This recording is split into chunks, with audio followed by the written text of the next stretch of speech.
même si à côté j'ai une super opportunité professionnelle, c'est la famille qui prime parce que c'est ce qui vous reste. Quand votre boulot il peut changer, votre carrière elle peut s'arrêter du jour au lendemain.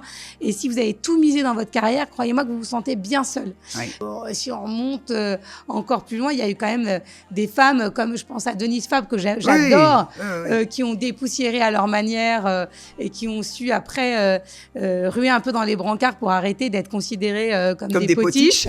Donc, et c'est des femmes qui font du bien et qui inspirent au quotidien. Exceptionnel, où le parcours est bien plus simplement de femmes d'exception, des femmes avec bien leur victoire bien évidemment, mais aussi des doutes, des craintes. C'est ça, c'est en fait une délivrance, une conversation telle entre copines, entre filles. Alors nous avons le plaisir de recevoir quelqu'un que vous connaissez parfaitement bien du petit écran notamment, Laura Tenucci, bonjour. Bonjour Lara. Ravi de vous avoir pour cette interview parce que d'habitude c'est plutôt vous, on vous voit partout en télé, sur les réseaux, et le côté question, improvisation, c'est votre truc. Oui, ça me fait tout bizarre d'être à cette place-là. J'espère que je vais assurer. Hein. Oh je n'en doute pas. Un moment différent, authentique que je souhaiterais entre nous. En tous les cas, qu'on vous découvre au fil des minutes d'une façon... Alors, vous vous dites d'ailleurs, alors femme de télévision, de médias, mais entrepreneuse avant tout. Oui, je pense que de par le secteur que j'ai choisi, je le suis devenue. Parce que le fait de côtoyer autant de startups, autant de fondateurs, fait qu'à un moment, vous prenez le virus et que finalement, c'est contagieux.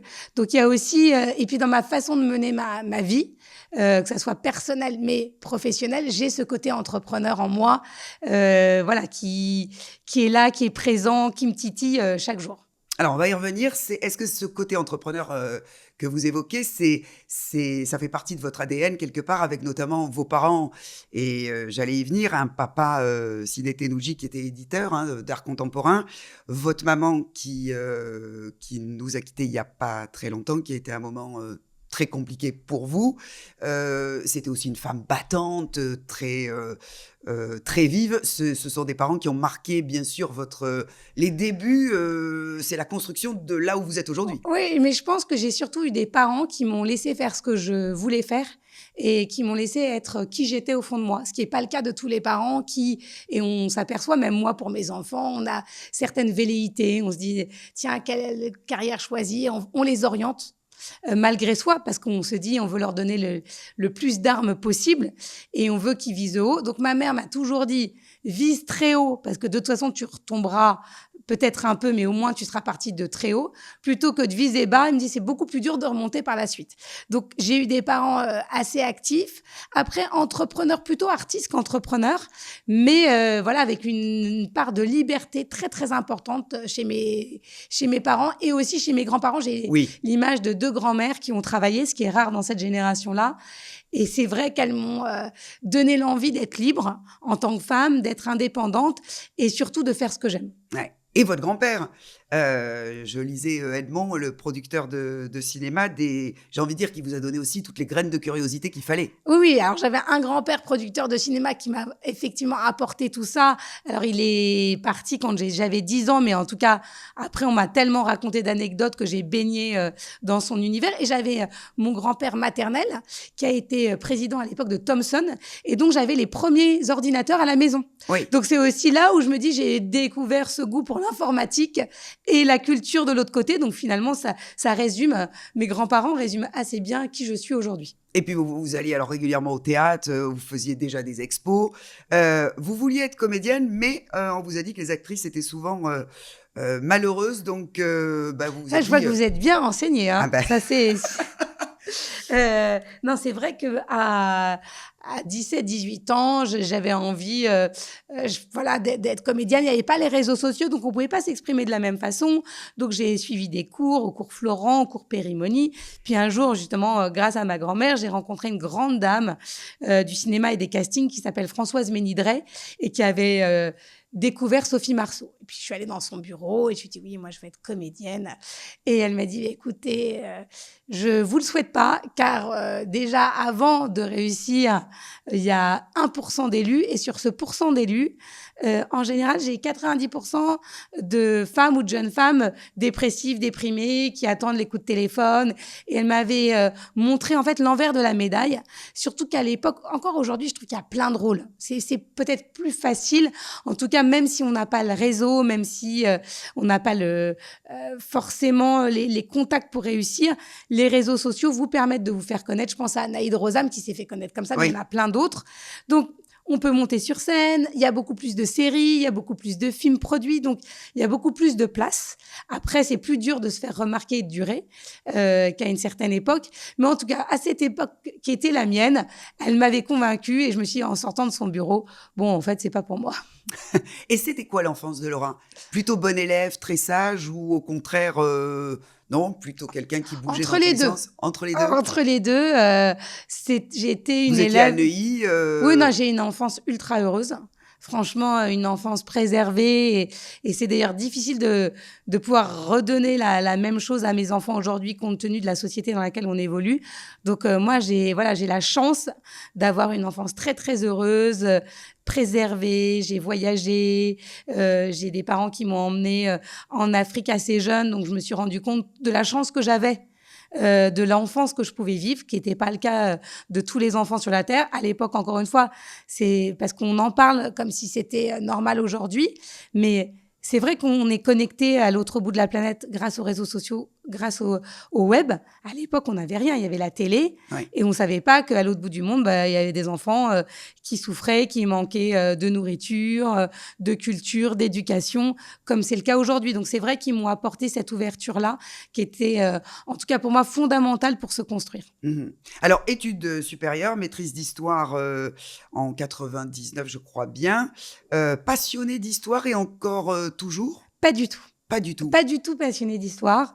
En fait, j'ai mon bac. À l'époque, il y avait, c'était comme encore aujourd'hui. Maintenant, il y a des spécialités, mais on était littéraire, plutôt scientifique ou au milieu, un peu l'économie.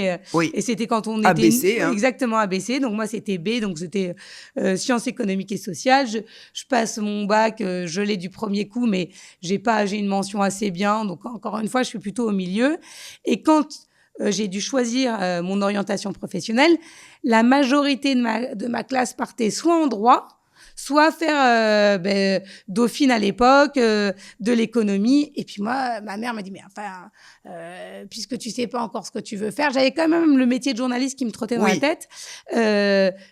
Bâtis-toi une vraie culture générale. Et c'est pour ça que j'ai choisi histoire. Mais en fait, j'avais aucune passion pour l'histoire. Et d'ailleurs, souvent, mon mari, qui est passionné d'histoire, me dit, je comprends pas, tu as une maîtrise d'histoire, tu n'y connais rien, parce que j'ai appris, j'ai bachoté et j'ai oublié 80% de tout ce que j'avais appris. Ouais. J'ose le dire aujourd'hui à votre micro. C'est bien d'être franche. Alors, vous arrivez comment dans cette matinale de Télématin et de France 2, et en particulier sur le web? C'est les débuts avec William Lémergie. Oui, et puis... j'y arrive avec beaucoup de persévérance parce que j'étais fan de Télématin. Et donc, c'était une émission que je regardais régulièrement. Et c'était à l'époque je crois que c'était au début de ma maîtrise. J'avais beaucoup de temps. Je me suis dit, je vais faire un stage. Évidemment, en maîtrise d'histoire à Nanterre, on vous demande absolument pas de faire un stage. Et je décide, je me dis, moi, ça m'intéresse, j'aimerais bien faire un stage à Télématin. Donc, j'essaye par tous les moyens d'obtenir un stage.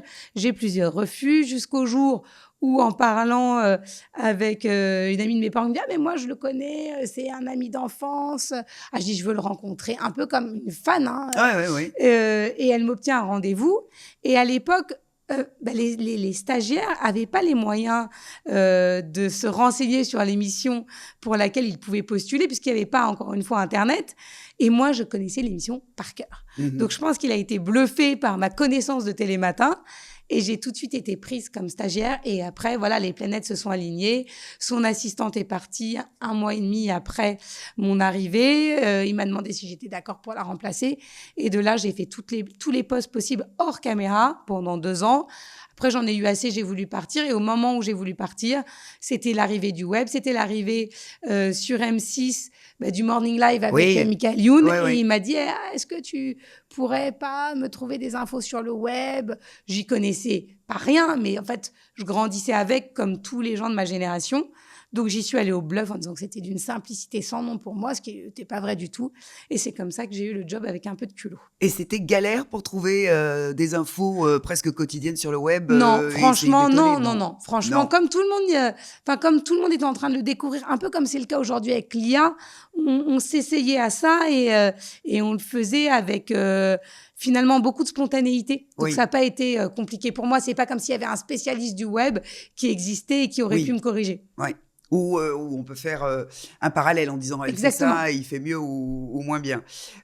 En tout cas, est-ce qu'il y a quelque chose qui vous a marqué? Est-ce que dans le Radio Web, il y a une séquence ou quelque chose que vous avez donné à l'antenne qui reste un souvenir croustillant un souvenir, alors croustillant, je ne sais pas, mais un mauvais souvenir, oui. Ah, c'était quoi? Parce que William Lémergie se faisait remplacer régulièrement quand il partait en vacances, ce qui est encore le cas d'ailleurs aujourd'hui, des présentateurs. Et à l'époque, c'était Yann Lavoie qui était chroniqueur pour l'émission, qui le remplaçait. Et c'est vrai que quand vous êtes habitué à un animateur qui vous challenge, quand ça change, vous perdez un peu vos marques. Et à l'époque, il me dit, oui, vous vouliez nous parler de quelque chose. Et je n'avais pas du tout le contrôle même qu'on a aujourd'hui. C'est-à-dire, je disais ce que je voulais. On me validait à peine les informations. Et là, je ne sais pas ce qui m'a pris. J'ai voulu parler de la peine de mort, qui est en plus un des sujets de mon mémoire, parce que j'avais fait un mémoire sur le milieu carcéral, en Inde, en disant, mais alors, ils ont changé de moyen pour justement le moyen, vous voyez, même là, j'arrive plus à retrouver les mots, de tuer les détenus, avait changé. Et donc, c'était plus l'étranglement, mais c'était un autre moyen qui était finalement pas mieux. Et j'essayais d'expliquer que c'était mieux alors que ça ne l'était pas du tout. Et là, le trou noir, j'arrivais plus. J'ai l'impression que ce moment-là a duré 10 minutes alors que c'était quelques secondes. Mais ça m'a marqué de ne pas avoir réussi à retranscrire ce que je voulais. J'étais en train de dire, regardez quand même, la peine de mort, c'est horrible dans ce pays. Ils ont changé les moyens de condamner, mais finalement, c'est tout aussi abject. Et j'arrivais pas à l'exprimer. Donc, ça a été, pour moi, intérieurement, un vide. Et après, longtemps, un peu comme quand vous avez une mauvaise expérience, vous avez peur que ça recommence.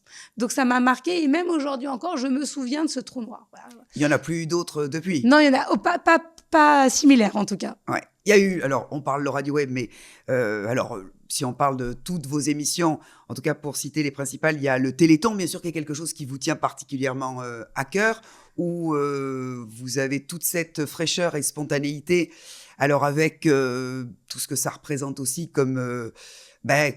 j'ai envie de dire comme symbole par rapport au pays, c'est quand même pas rien. Oui, puis c'est un vrai challenge et c'est vrai que j'ai la chance de participer au Téléthon depuis plus de 12 ans, je pense que ça va être ma 13e année. Ouais. Et effectivement, on m'avait dit quand j'ai commencé la première année, tu verras, après tu pourras plus partir.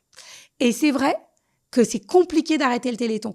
Et souvent, quand je réfléchis, parce parfois on se dit, est-ce que si c'est vous qui décidez d'arrêter le Téléthon, c'est bien. Si c'est par contre la production qui dit on arrête, c'est moins rigolo. Oui, non, mais bien sûr. Mais en fait, en général, comme on est bénévole, c'est rare qu'on vous dise, tiens, on veut plus de toi. Mais surtout que j'ai monté une grande tombola et que sous mon impulsion, on a apporté de la nouveauté à ce rendez-vous qui est fondamental.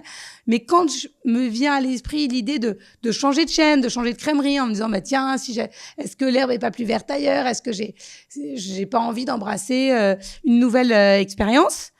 Et à chaque fois, mais j'aurais plus le Téléthon. Et c'est vrai que ça vient dans la balance parce que de voir tous ces enfants, toutes ces familles qui sont pour moi des exemples. Et vous le disiez, je viens de perdre ma maman, donc c'est une période douloureuse. Mais le Téléthon m'aide énormément dans cette période-là parce qu'elle me renvoie à tous ces parents, et c'est pas dans l'ordre des choses que de perdre ses enfants, ou en tout cas d'arriver à élever des enfants avec autant de souffrance et d'avoir toujours la banane. C'est des familles qui sont des exemples de vie. Et puis surtout, le fait d'y participer depuis plus de 12 ans, de voir les progrès, de voir des enfants que j'ai connus en fauteuil pouvoir marcher aujourd'hui. Je pense notamment j'ai eu un vrai coup de cœur pour une jeune fille qui a été une des ambassadrices du Téléthon qui s'appelle Marie Roussel, qui aujourd'hui vient d'être maman. Et je me dis, mais c'est extraordinaire. Je pensais jamais la voir grandir dans tous les sens du terme comme ça. Aujourd'hui, elle est maman, elle est enseignante, elle est resplendissante.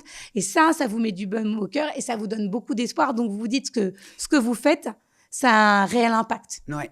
Alors, vous vous impliquez souvent dans des causes, des associations. Téléthon en fait partie, mais il y a d'autres sujets. L'aide aux autres, ça fait partie de votre personnalité? Oui. Ouais, depuis toujours, je pense. Je pense qu'on a ça en soi, d'être altruiste, d'être à l'écoute de l'autre. Et puis, surtout, il y a beaucoup d'égoïsme. Et un jour, je discutais avec quelqu'un qui est assez important pour moi, une femme qui m'a beaucoup guidée dans ma vie, et qui s'appelle Fred. Et je lui dis, oui, je comprends pas, là, j'ai fait des cadeaux, j'ai fait ça, et puis j'ai pas de retour. Et elle me dit, mais en fait, vous êtes très égoïste. Vous faites des cadeaux, vous donnez du temps, pourquoi? Je dis, parce que ça me fait du bien. Elle me dit, ben voilà, c'est pour vous. Donc, arrêtez d'attendre un retour. Et de ce jour, je m'épanouis pleinement dans le don que je fais, que ça soit du don matériel, que ça soit du don immatériel, du temps, de l'attention, parce que ça me nourrit. Oui. Et le fait de plus rien attendre, ben ça, vous savez, puis déjà, vous savez à qui il faut donner, qui est capable de recevoir. Tout le monde n'est pas capable de recevoir. C'est vrai. Donc, c'est vrai que pour moi, ça fait partie de ma vie, mais ça me fait beaucoup de bien. Et puis, j'ai envie de dire qu'en plus, dans la société dans laquelle on est, qui est très égoïste, savoir donner, c'est de plus en plus rare. Recevoir est encore peut-être plus compliqué qu'il y a 10 ans. Mais c'est sûr, c'est sûr. C'est terrible. Mais il faut vraiment le faire pour soi. Il y a des gens qui ne savent pas donner, c'est pas grave. En fait, le tout, c'est de savoir quelles sont nos qualités et puis de miser dessus. Moi, c'est vrai que le fait de donner de mon temps et j'ai beaucoup accompagné ma maman dans les derniers mois et les gens me disaient, mais c'est incroyable, vous êtes une fille extraordinaire et tout. Je dis, non, en fait, je suis moi-même. Oui. En fait, je redonne les valeurs, j'applique les valeurs qu'on m'a données. Oui. Et donc, pour moi, il n'y avait rien d'extraordinaire que d'accompagner une maman, que de mettre un peu de sa vie entre parenthèses. J'aurais beaucoup plus souffert en ne le faisant pas. Bien sûr.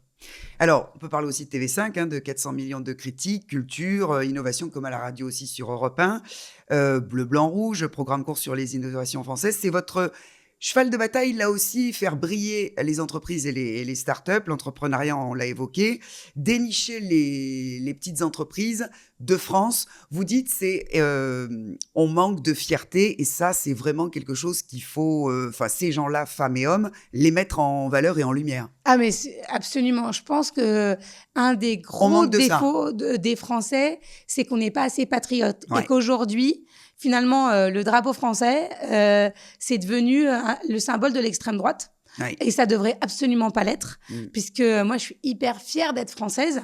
Je suis fière de ce que font les Français et je trouve qu'on innove, qu'on prend des risques en France et que c'est pas assez mis en avant. Donc, c'est vrai que je me bats pour montrer qu'on n'a pas besoin d'aller aux États-Unis pour trouver des innovations et des inventions absolument géniales, que chez nous, on fait des choses exceptionnelles, pas uniquement à Paris. Alors là, en plus, depuis 10 ans, je trouve que c'est l'explosion partout en France, que ça soit sur notre territoire, dans les dom-toms, et le fait d'avoir la chance de pouvoir mettre en avant tous ces entrepreneurs, hommes et femmes, parce qu'il y a de plus en plus de mixité, c'est génial. Moi, à chaque fois, je reste, mon job de journaliste, c'est d'être finalement le consommateur lambda qui se retrouve face à une situation ou un produit en disant « Waouh !» Et après, une fois que je reçois ça et cet émerveillement, l'envie de le transmettre aux autres. On manque de fierté, c'est certain, mais on manque de quoi d'autre? Vous qui êtes justement avec tous ces entrepreneurs, entrepreneuses, qu'est-ce qu'ils vous disent à longueur de temps? Puisqu'on est quand même dans une période économique qui est loin d'être simple, qu'est-ce que vous analysez en étant sur le terrain? Je pense qu'aujourd'hui, on manque un peu d'audace. En tout cas, de la part des investisseurs, pas des entrepreneurs. Et on en avait plus il y a 10 ans. Mais comme dans toute période où il y a plus de fragilité et économiquement, comme c'est pas on sent que il y a une prudence qui s'est installée. Alors que effectivement, il fallait faire une balance parce qu'on est passé de l'argent gratuit à l'argent qui devient très, très cher. Donc, pour moi, il faut retrouver un tout petit peu d'audace et surtout, au-delà de l'entrepreneuriat, faire confiance. Moi, je trouve qu'aujourd'hui, ce qui manque aussi à notre société, c'est qu'on est tellement dans une société de droit, d'administration, qu'en fait, et j'en parlais d'ailleurs ce matin avec un de mes confrères, Adrien Roard, pour pas le citer, je dis, mais en fait, on légifère tellement sur tout. On a tellement peur, mais je le vois dans le management, ceux qui ont peur de faire une réflexion à un employé en disant il va m'attaquer, il va mettre un burn-out, ça va être du harcèlement, ça va être... Que finalement, on ne fait plus rien et qu'on rentre dans une sorte d'immobilisme qui est dangereux pour notre société. Donc, pour moi, aujourd'hui, ce qui est dangereux, parce que quand on est une petite start-up et qu'on est 3, l'audace, on l'a, l'envie de tout faire... Il n'y a pas le choix. On n'a pas le choix. Et on a cette envie de faire bouger les lignes. Or, quand on commence à grossir, là, s'installe la peur. Attention, faut pas dire ça comme ça. Et même moi, je le vois, j'ai vu l'évolution dans les médias. On n'a plus du tout la même liberté qu'on avait quand j'ai commencé, mais plus du tout, du tout. Donc, on arrive à faire Qu'est-ce que vous pouviez dire au début et que vous ne diriez plus aujourd'hui? Aujourd'hui, déjà, tout ce que vous mettez en avant, attention, ça fait publicité. Je pouvais parler d'initiatives qui étaient relatives à de la sexualité. Personne ne me regardait, là, on dit attention, ça peut heurter. Voilà, on a toujours peur d'heurter la sensibilité des gens qui nous regardent, quel que soit le sujet qu'on va traiter. Qu'est-ce qui se passe? Résultat, vous faites des choses qui sont beaucoup plus molles, qui ont moins de personnalité et qui sont moins vous. Et ça, je trouve que c'est dommage, mais au-delà des médias, dans les entreprises, on a peur. Et cette peur, c'est un danger. Il ne faut pas dire ça, ça ne se dit pas, comment on peut être perçu. Et à force, je pense que c'est la peur qui vous engloutit et qui vous tire vers le bas. À bon entendeur. Vous n'arrêtez jamais. On a l'impression, et c'est pas qu'une impression, du matin très tôt, les podcasts ou autres, les réseaux, vous êtes toujours en on. Est-ce que Laura sait aussi se mettre en off et qu'est-ce qu'elle fait? Oui, non, disons que je suis toujours en action, j'aime être en action, mais j'aime aussi profiter et savourer ce que je fais. Donc, sur les réseaux, vous montrez ce que vous voulez. Donc, les gens vous disent « Ah, t'es partout. Ah, je t'ai vu, t'étais à Nice. » Et puis, après, t'étais en tournage à Bruxelles. Et puis après, comment tu fais? Donc, la phrase que j'entends le plus souvent, c'est « Comment tu fais ?» Mais il y a vraiment des moments. Déjà, je suis pas du tout une mondaine. J'adore me coucher tôt. Et le soir, avec une série, avec une série, un livre. Mais le soir, j'aime bien me poser, rentrer dans ma tanière. Et c'est à ce moment-là que j'apprécie tout ce que j'ai vécu dans la journée. Et j'ai pas du tout la sensation de brûler ma vie. Et souvent, je le dis, j'ai besoin par moment de ne rien faire. J'ai besoin de 3 heures, même si j'écoute de la musique, à réfléchir et à me dire, Vous écoutez quoi? J'écoute, c'est pas avouable. J'écoute de tout. Qu'est-ce qui n'est pas avouable? Non, parce que j'ai des goûts musicaux assez éclectiques, quoi. C'est génial. Ça fait partie de votre personnalité. De Sofiane Pamart au Pink Floyd, Elton John, à de la variété française des années 80. Voilà. En fait, toutes les musiques me parlent. Après, grâce à TV5, c'est vrai que j'ai découvert le rap que j'écoutais pas du tout. Ouais. Et il y a plein de chansons et de morceaux qui m'ont parlé. Donc, c'est vrai que ça, c'est assez nouveau. La musique africaine aussi. TV5 m'a permis de découvrir, par exemple, comme l'instrument comme la kora, qu'un instrument normalement joué uniquement par des hommes. Et il y a quelques joueuses de kora absolument incroyables que j'ai pu découvrir. Donc, en fait, je suis pas bornée. La seule musique que je déteste, c'est celle qu'on joue dans les boîtes ou quand on me dit « Ah, il y a une grande soirée avec un DJ », je dis ça c'est pas pour moi. Ouais. Mais c'est pas pour moi depuis très, très longtemps. Déjà, quand j'avais 18 ans. Et pourtant, vous aimez danser et faire la fête. Oui, mais j'ai du mal à danser sur la musique électro. Voilà. Oui. La musique qui me parle le moins, c'est la musique électro.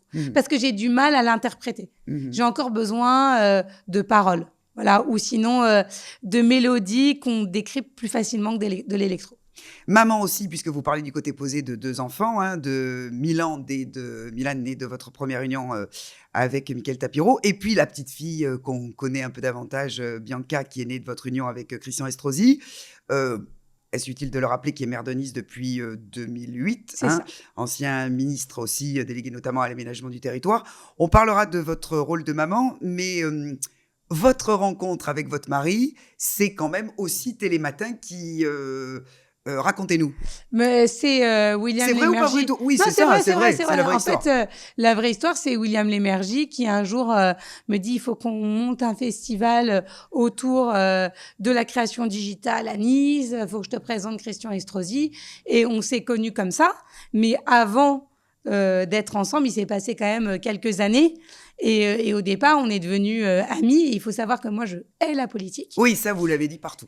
Que Je c'était vraiment pas déteste ça. et je dis et encore plus depuis que je suis avec mon mari, j'ai une réelle aversion pour cet univers qui est Ni pourtant le pouvoir. Vous dites, je déteste ça. non mais et qui est pourtant nécessaire parce que sans politique, Bien mais il n'y a sûr. pas de société. Bien. Mais c'est vraiment pas un monde qui m'attire parce que il est à l'opposé de ce que je suis capable de faire. C'est-à-dire que je pourrais pas souvent me dire mais t'aurais pas envie de te lancer en politique. On a vu des femmes dire non, puis finalement au contact de leur mari ou au contact de ces milieux-là devenir aussi des femmes politiques. Bien sûr que la politique, dans ce qu'elle représente à l'origine, me plaît de protéger son prochain, d'améliorer la vie des gens. Mais moi, j'estime qu'en fait, j'en fais à mon propre niveau et que j'ai pas besoin d'atteindre ces sphères-là pour pouvoir pratiquer de ce que je fais, c'est-à-dire transmettre, essayer d'éduquer dans les secteurs qui sont les miens, d'aider. Et je pense que chacun, à notre niveau, on peut faire de la politique. Et si on le faisait bien, ça changerait beaucoup plus facilement notre société et beaucoup plus efficacement que d'avoir besoin de ministres, même si, évidemment, on a besoin d'eux. Mais pour arriver en haut, c'est tellement dur. C'est tellement de coups bas. Ça demande une résistance. Quand on arrive en haut, on en a encore plus des coups bas. Et on en a encore plus. Et même moi, je suis victime des dégâts, finalement, de dégâts collatéraux. Oui. Je me dis, mais tellement d'énergie dépensée pour rien, pour nous empêcher de faire ce qu'on doit faire, que je préfère, voilà. C'est vrai que c'est pas du tout un milieu qui m'attirait. Et donc, jamais j'aurais imaginé pouvoir épouser entre guillemets, un homme politique. Donc, comme quoi, il faut jamais dire jamais. Eh oui. Ça, c'est Fontaine, une grande leçon. Exactement ça. Depuis, je peux vous assurer que je ne dis plus jamais. Mais qu'est-ce qui vous a séduit ? Alors, vous dites le côté sportif, puisqu'il était champion de moto. Hein. Oui. Alors, non, mais j'ai été davantage séduite, c'est vrai, par le pilote que par l'homme politique, ça incontestablement.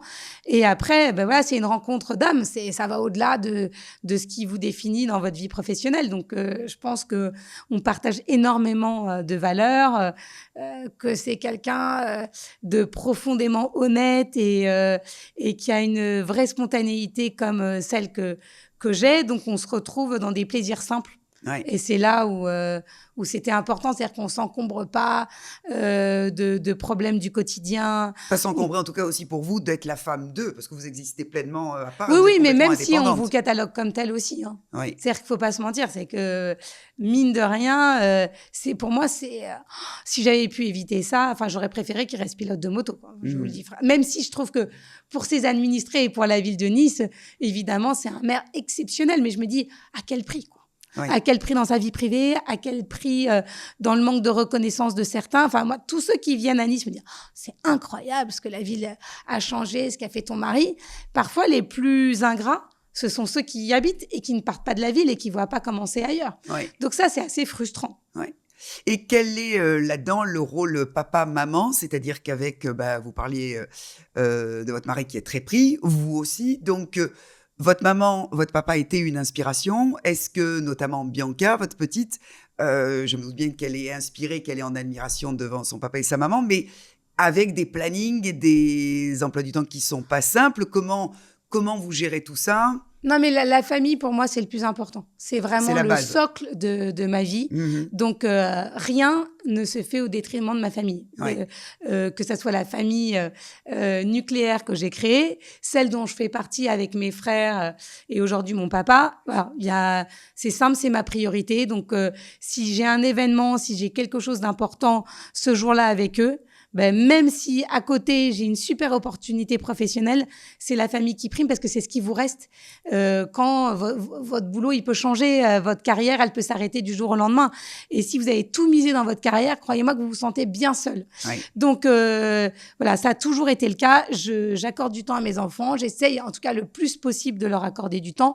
Quand je ne peux pas leur accorder du temps, je leur explique que c'est pour leur offrir la meilleure vie qui soit, que c'est pour aussi avoir du temps de prendre des vacances avec eux, de les emmener découvrir des pays qui n'auront peut-être pas l'occasion de connaître plus tard ou de leur montrer qu'il n'y a pas que la France et l'Europe. Ce sont des sacrifices positifs. Ce sont des sacrifices positifs et en fait, je pense que c'est pas le temps dans le nombre d'heures dans la quantité, mais c'est vraiment dans la qualité, mais d'essayer quand même d'être là pour des moments importants pour eux, même si nous, on a l'impression que c'est pas important. Moi, je m'oblige à faire au moins une sortie scolaire par année. Oui. Alors, mon fils maintenant est grand, mais ma fille, je l'avais fait pour mon fils et je le fais pour ma fille parce qu'il y a une fierté des enfants quand vous les accompagnez dans une sortie scolaire. Et moi, je sais que j'étais tellement fière que ma mère m'accompagne que je fais la même chose pour ma fille. Alors, les réseaux sociaux, vous avez, et Dieu sait si vous en connaissez un rayon, vous êtes bien présente sur Insta, notamment. Il y a un compte plus privé, Laura Tenucci Estrosi, et puis le compte pro, Laura Tenucci. Vous postez de la même manière ou pas, ou ça dépend des jours, mais comment on fait la balance entre les deux et comment on gère finalement correctement son réseau aujourd'hui? Est-ce que c'est vous d'abord qui gérez directement? C'est moi qui gère tout. Et LinkedIn est aussi un réseau que j'aime beaucoup. Oui. Après, j'ai un peu délaissé Facebook et TikTok. Je le regarde pour m'inspirer parce que parfois, je trouve... vous trouvez qu'il y a beaucoup d'inspiration, y compris sur TikTok à partir du moment où on met vraiment ces critères de sélection, ce qu'on attend du réseau, parfois, ça me sort des pépites. Oui. Maintenant, c'est très peu de pépites pour beaucoup de vacuité. Donc c'est vraiment pas mon réseau de prédilection. Et après, votre réseau, vous le gérez à partir du moment où c'est pas mon métier. C'est pas mon premier métier, je suis pas influenceuse. Je m'en sers de caisse de résonance. Ça me permet aussi de mettre en avant des startups et des entrepreneurs qui le méritent, de mettre en avant les podcasts que je peux faire. C'est dur de trouver l'équilibre entre la vie privée qu'on veut garder pour soi, celle qu'on veut donner aux gens qui vous suivent parce que ils sont friands de ça, et aussi le côté pro. Et je pense que si vous regardez, je pense que je suis sur Instagram depuis au moins 10 ans. Hein, ma stratégie, c'est même pas une stratégie. La façon dont j'ai fait évoluer mon réseau, il a évolué avec ma vie. C'est-à-dire que comme là en ce moment, forcément, comme je traverse une période compliquée de deuil, j'ai pas du tout envie de poster. Et j'ai pas du tout eu envie de poster la photo de ma mère en disant elle était géniale, parce que j'estime que c'est pas une trend d'Instagram pour moi. Mais j'ai vu des amis poster des photos de leurs parents ou de leurs conjoints qui étaient partis trop tôt, et je le respecte totalement. Je pense que le tout, c'est d'être en phase avec soi-même et de faire que ce qu'on a envie de faire. Et après, le seul, c'est pas le seul défaut, mais un des défauts, c'est que ça attise beaucoup de jalousie. C'est-à-dire que Instagram reste un réseau où c'est un peu la vie rêvée des gens que vous suivez. Or, la vraie vie, on sait que c'est pas ça. Oui. On sait qu'on a rarement envie de se mettre en train de pleurer, en train de mettre en avant ses doutes, ou sinon, si on les met en avant, on scénarise. Donc, c'est vrai que c'est dur de trouver le juste équilibre. Donc, on fait comme on peut. Je pense que le tout, c'est de suivre ses envies et d'être fidèle à ce qu'on est au moment où on fait les choses. Qu'est-ce que vous ne montreriez absolument pas? Pour l'instant, le visage de mes enfants. Oui. Ça, c'est important parce que ils sont leur propre propriété. C'est pas à moi de choisir. Ado. Mon fils est ado. Lui, il a son propre réseau. Et puis surtout, tout ça, c'est très virtuel. C'est très éphémère. Donc, j'essaie de pas montrer mon intimité, qui doit rester mon intimité. Oui. Et ensuite, encore une fois, c'est quand je fais un post, qu'est-ce qui va apporter aux autres et pourquoi je le fais. Et parfois, je fais des posts que je regrette, je pense. J'allais vous demander, est-ce qu'il y a eu un post que vous avez regretté? Non, à un moment, j'ai trouvé que, et d'ailleurs, j'ai fait machine arrière, que je faisais trop de posts avec mon mari quand on faisait notre jogging. Je me dis, c'est ridicule, en fait. Qu'est-ce que ça apporte aux gens? Et on se surexpose et les gens... en fait, me dit, toi, t'es super sportive. Alors qu'en fait, j'étais pas du tout sportive telle qu'il l'imaginait. Bien sûr que je fais du sport, mais quand vous faites 3 posts de sport, les gens, ils pensent que vous faites que ça, alors que ça représente 2 heures de votre semaine. Vous voyez? Est-ce qu'à un moment, quand on est sur les réseaux et connu comme vous, est-ce que finalement, il faut pas s'en moquer des gens qui critiquent positivement ou négativement? Il faut assumer juste et vous l'assumez. De toute façon, quand il y a des critiques négatives qui sont pas constructives, je bloque. Oui. Je me dis, quelqu'un qui vient déverser sa haine sur des sujets qui n'en sont pas, parce qu'en général, c'est rarement des sujets qui sont, en tout cas, polémiques, et qu'on vient m'insulter ou qu'on vient me... Alors là, pour moi, il n'y a même pas de cas. Je comprends d'ailleurs pas, mais je suis pas la seule, ce qu'on appelle les haters. C'est si jamais vous n'avez pas envie de suivre, on ne suit pas. Donc, tous ceux qui viennent vous dire « Ah oui, tu as vu ce qu'elle a posté », je trouve qu'en fait, ça nous rend cons quand même, ces réseaux, par moment, parce qu'on est là « Tu as vu, il n'aurait pas dû ». Alors, ne le suis pas. C'est-à-dire qu'on juge hâtivement sur... on peut tous être jugés sur ce qu'on fait chaque jour. personne n'est exemplaire. Et aujourd'hui, le problème de notre société aussi, c'est cette quête d'exemplarité. Oui. Où là, moi, je suis abasourdie.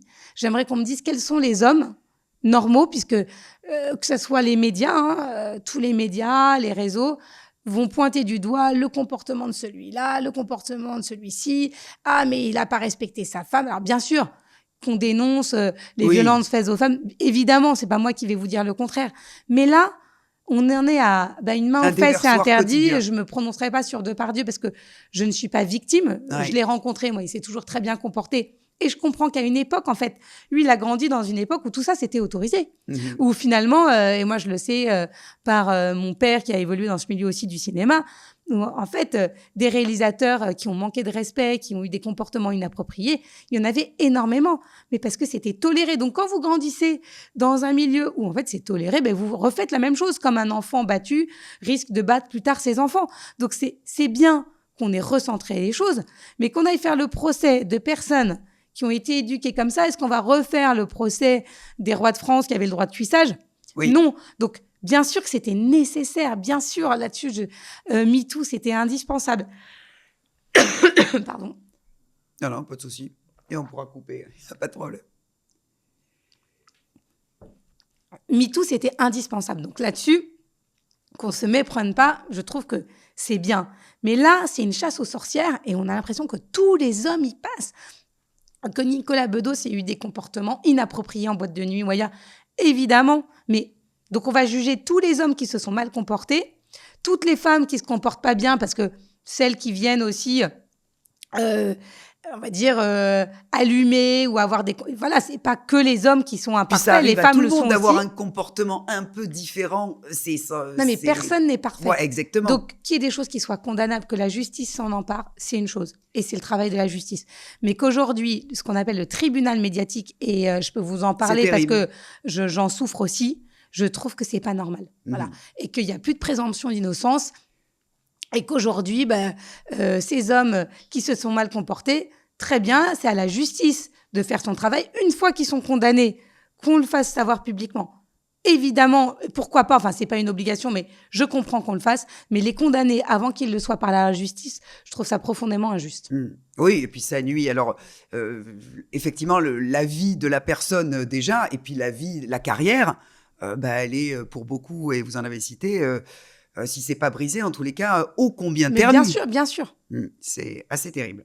Alors, ouverture d'esprit aussi, et ça, je trouve assez formidable chez vous. Votre mari qui a 20 ans de plus que vous, d'ailleurs, l'amour n'a pas d'âge, mais ouverture d'esprit que je trouve géniale puisque vous assistiez, je crois pas que je dise de bêtises, au mariage de votre ex-conjoint et c'est votre mari qui a célébré l'union. Oui, exactement. C'est mon mari qui a marié le père de mon fils et sa femme. Vous ouvertement les choses, que vous êtes heureuse pour cette union.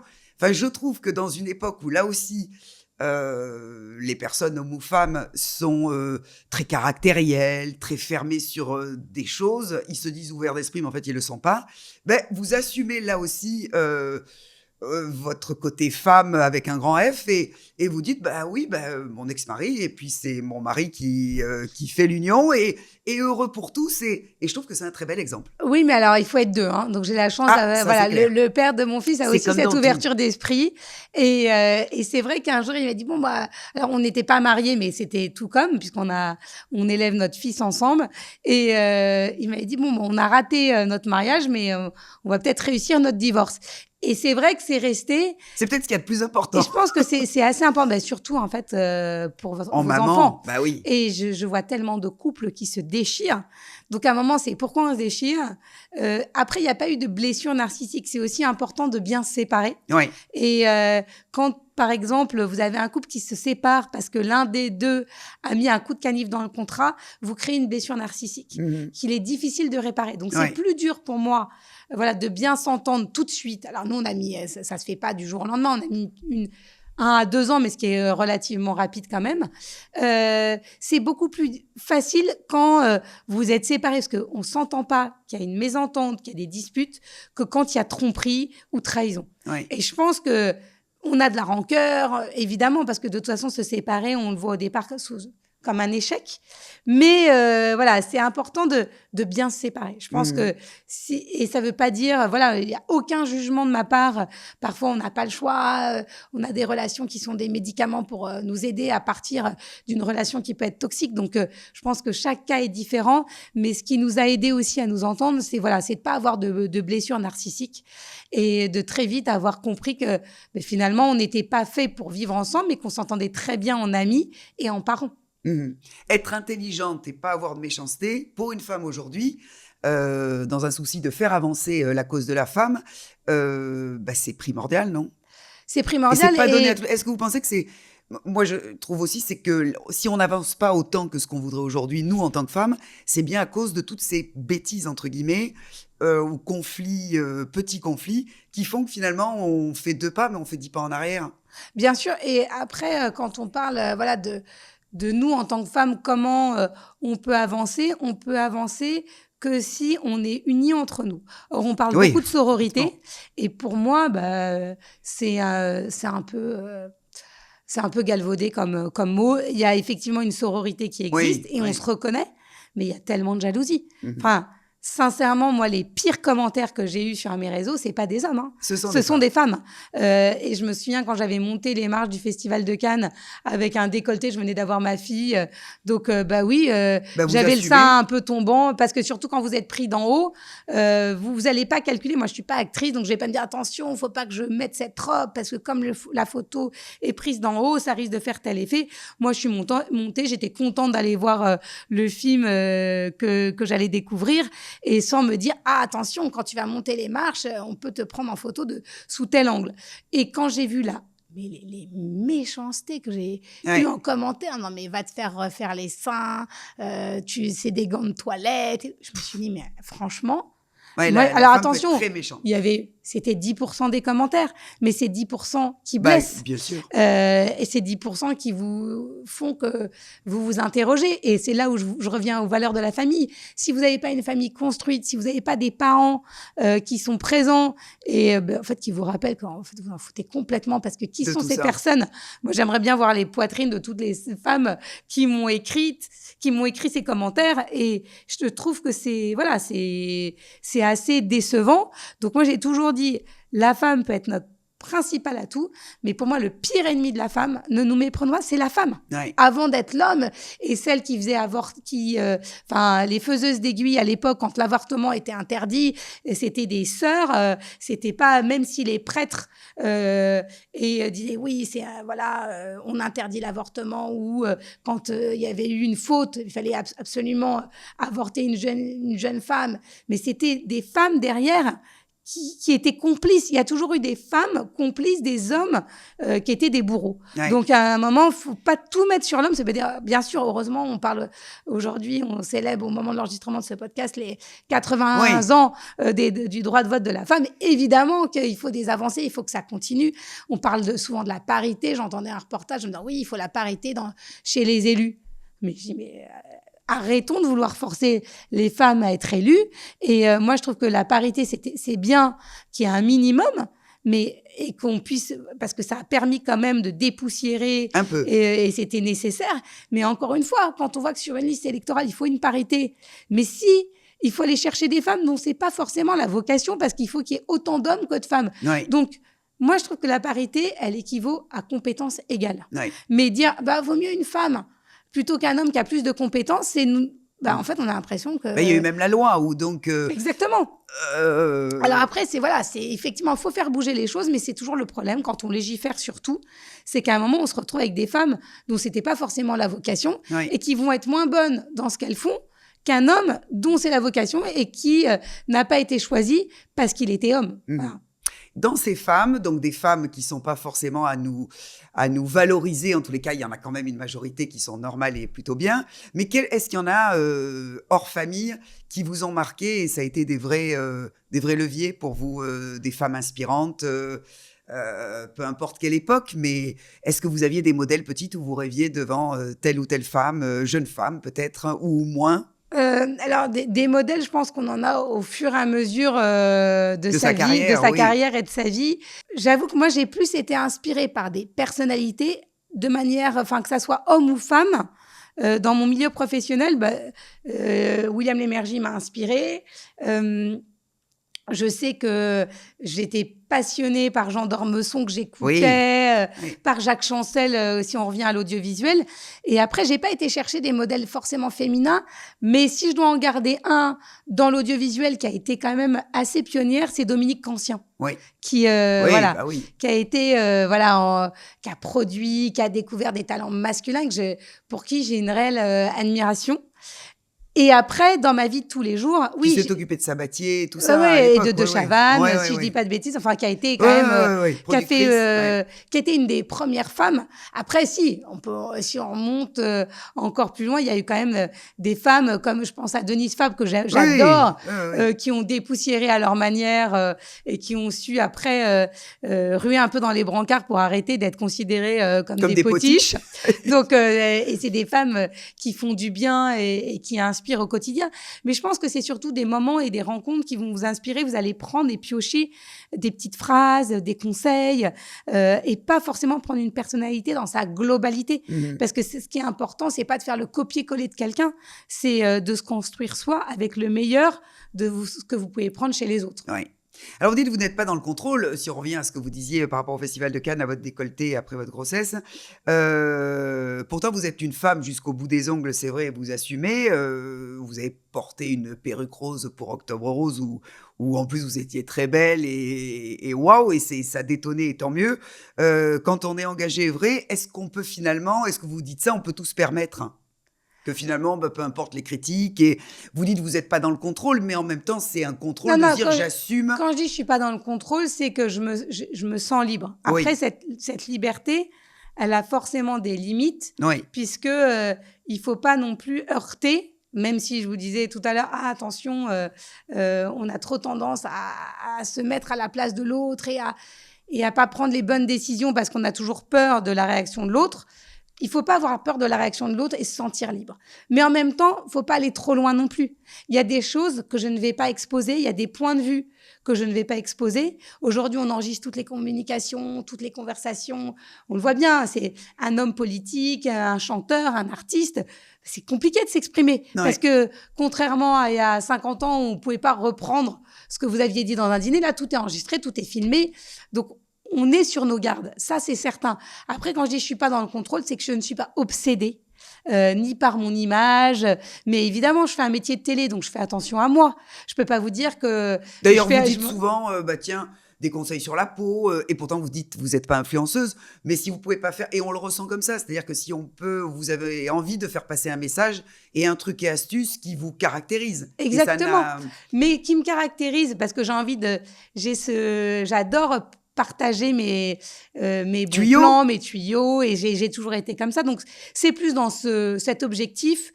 Mais j'ai jamais fait de poste rémunéré. Alors, en tant que journaliste, ça nous est interdit, mais je connais certaines consoeurs qui ont préféré renoncer à leur carte de presse pour pouvoir faire ces postes en plus de leur métier. Et c'est vrai que c'est hyper tentant. Enfin, on vous propose des sommes. J'ai encore reçu une proposition hier et vous dites, c'est de l'argent facile. C'était sur quoi? Sans dire qui? C'était une application de jeu.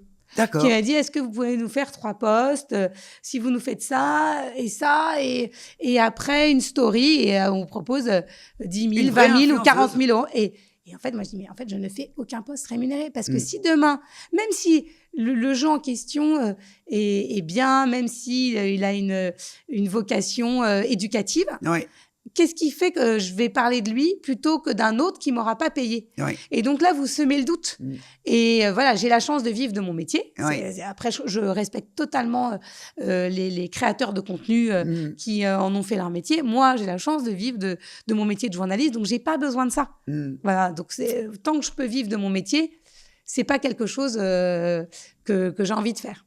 Oui, et puis ça va avec vos valeurs et puis ce que vous défendez intérieurement, et ça c'est important.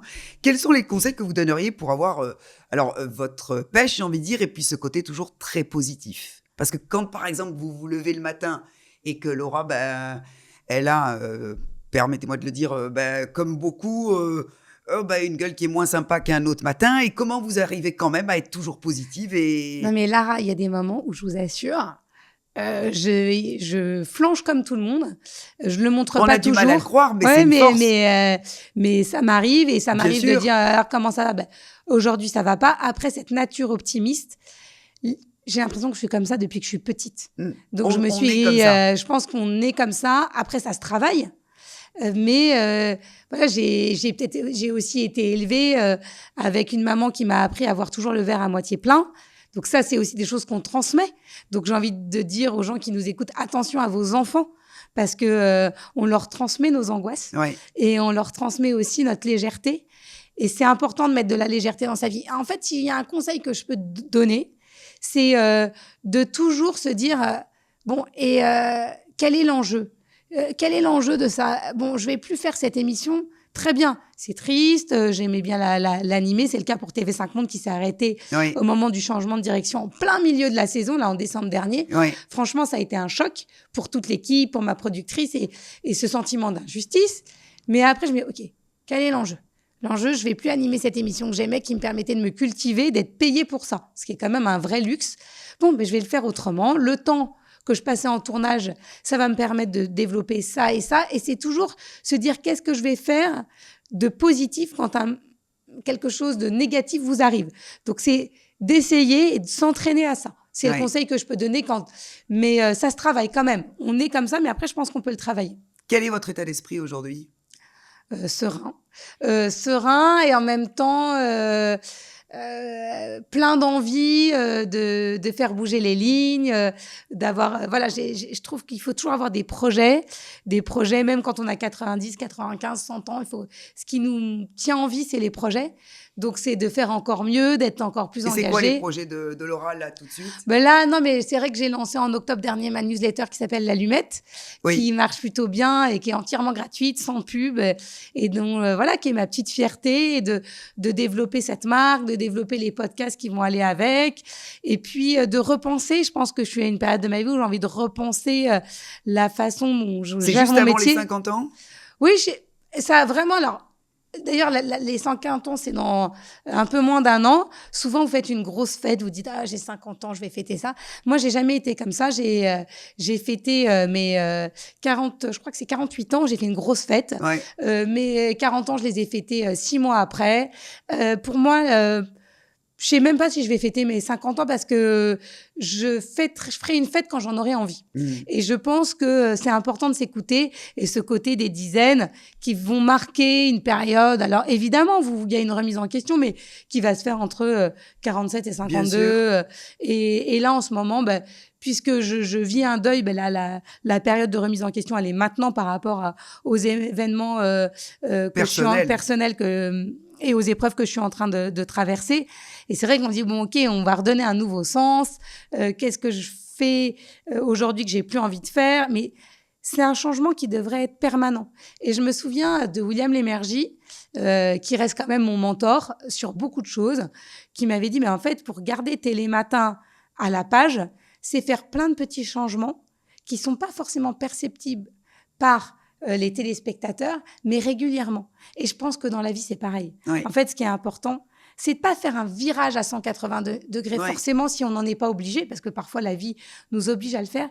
C'est d'apporter ces petits changements de vie tout au fur et à mesure des années qui passent, et pas d'un seul coup. Déjà parce que c'est plus facile à assimiler et que en plus, que ça soit pour soi ou pour les autres, c'est beaucoup plus efficace. Est-ce que là-dessus, vous avez un bon échange avec justement votre mari? Est-ce que quand vous doutez, et lui peut-être pareil, il y a un vase communicant sur des questions importantes ou moins d'ailleurs? Comme avec tout conjoint ou toute personne qui partage votre vie. C'est vrai que en plus, on n'évolue pas de la même façon forcément, pas en même temps. C'est-à-dire les envies, même si on a le socle commun qui est très fort. Moi, je sais qu'en ce moment, je suis plus dans une période où j'ai envie d'intimité. J'ai beaucoup de mal à l'accompagner sur des représentations, ce que j'ai fait pendant 9 ans, parce que je trouve que j'en paye trop cher le prix en me disant, mais en fait, vous donnez donné en tant que femme d'élue pendant 9 ans à une ville, vous lui apportez votre soutien. J'ai envie de dire, forcément, en étant entre deux villes, dont Paris, qui est quand même la capitale, un certain rayonnement à votre échelle. Vous vous investissez auprès des associations locales et à la fin, vous en tirez que des inconvénients. Enfin, que des inconvénients. Bien sûr, comme je vous disais, vous en tirez le profit d'aimer donner, des gens qui sont contents, que vous avez pu aider sur votre chemin. Et ça reste le plus important. Mais je trouve que, je me dis, quelle ingratitude. Ouais. En fait, c'est un poste qui n'est pas reconnu. Vous n'êtes pas payé pour ça. Par contre, si vous ne faites rien, vous allez être critiqué. Ouais. Vous venez tous les week-ends pour donner une partie de vous-même, ne pas voir vos enfants. Et les gens pensent que vous voyagez aux frais de la princesse. Vous prenez encore l'avion. Je dis oui, enfin, il n'y a pas d'autre moyen de locomotion aujourd'hui pour aller à Nice. Oui. En 48 heures, le train, c'est 6 heures quand il arrive à l'heure. Donc, j'ai pas le choix. En fait, si je demande que ça, d'avoir le choix et d'avoir un train, un TGV qui m'amène en 3 heures à Nice. C'est perte d'énergie de devoir expliquer le pourquoi. Alors, j'ai arrêté d'expliquer. Oui. Mais c'est vrai que vous avez toujours des gens qui viennent vous envoyer des petites piques. Et en fait, j'en ai de moins en moins envie. Et c'est vrai que d'arriver, de sourire sur une estrade à côté de mon mari, ce que j'ai fait pendant plusieurs années, aujourd'hui, j'ai moins envie de ça. J'ai envie de me dire, 7 heures, ça m'empêche pas de soutenir mon mari. Je préfère la passer avec mes enfants et auprès de ceux que j'aime, plutôt que de la consacrer et de sourire et en plus de pas en avoir la reconnaissance. Mais encore une fois, on enregistre ce podcast à un moment T de ma vie et je suis sûre que ce que je suis au fond de moi va reprendre le dessus et que je vais continuer à faire ce que j'ai fait. Mais aujourd'hui, j'ai besoin de mettre toute cette vie publique un peu entre parenthèses. Pour terminer, 4 questions flash. La rencontre qui a changé votre vie? Ma grand-mère. Un livre ou un film que vous recommandez, ou alors un ancien d'ailleurs, ça peut être, ou un récent? Non, La vie est belle de Frank Capra. Que pense Laura Tenucci de Laura il y a 10 ou 12 ans? J'ai un regard ultra bienveillant et je suis très fière de tout le parcours que j'ai fait. Quelle est la femme que vous souhaiteriez mettre en avant et par exemple en lumière et que j'invite ici pour parler de son parcours? C'est un choix cornélien parce qu'il y a plein de femmes dans mes amis. J'ai la chance d'être super bien entourée, d'avoir des amis y compris dans le métier. Y compris dans le métier. Je dirais Sarah Doraghi, qui est la marraine de mon fils, qui est iranienne, enfin qui est franco-iranienne, qui se bat pour les femmes de son pays ici en France, qui a plein de choses à dire et qui a des messages qui peuvent rendre la société plus belle. Et si vous aviez à terminer en disant, Laura, ces 3 adjectifs, ce seraient lesquels qui vous représentent le plus? La spontanéité, forcément, l'optimisme et la persévérance. Un trio qu'on aura vu tout au long de cette interview. Mais qui pourra changer. Aujourd'hui, c'est ces 3-là. Exactement. Merci beaucoup, Laura Tenucci, d'avoir partagé ce très agréable moment d'authenticité, de franchise. Et c'est ça exceptionnel. On vous dit à très bientôt sur tous les réseaux que vous allez apercevoir. Vous pouvez suivre tous les épisodes et c'est ça qui est formidable. À très bientôt.